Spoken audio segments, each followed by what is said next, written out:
بسم اللہ الرحمن الرحیم صلی اللہ علی حبیبہ محمد و آلہ و اصحابہ و بارک وسلم۔ تمام اہل اسلام کو السلام علیکم۔ دوستو، درود شریف اپنی زندگی کا حصہ بنا لیں۔ اگر اپنی دنیا بہتر بنانا چاہتے ہیں اور آخرت میں کامیابی چاہتے ہیں تو درود شریف کو اپنا وظیفہ بنا لیں۔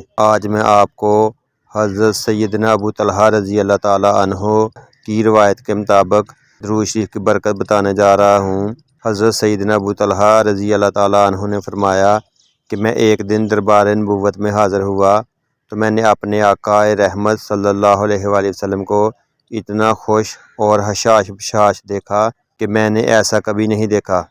میں نے سبب دریافت کیا تو آپ صلی اللہ علیہ وآلہ وسلم نے فرمایا، میں کیوں نہ خوش ہوں اور حشاش بشاش ہوں کہ ابھی ابھی میرے پاس سے جبریل علیہ السلام یہ پیغام دے کر گئے ہیں کہ اللہ تعالیٰ فرماتا ہے، اے محبوب صلی اللہ علیہ وآلہ وسلم، کیا آپ اس بات پر راضی نہیں کہ آپ کا کوئی امتی آپ پر ایک بار درود پڑھے تو میں اور میرے فرشتے اس پر 10 رحمتیں بھیجیں اور میں اس کے 10 گناہ مٹا دوں اور اس کے لیے 10 نیکیاں لکھ دوں، اور جو ایک مرتبہ آپ صلی اللہ علیہ وآلہ وسلم پر سلام پڑھے تو میں اس پر 10 بار سلام بھیجوں۔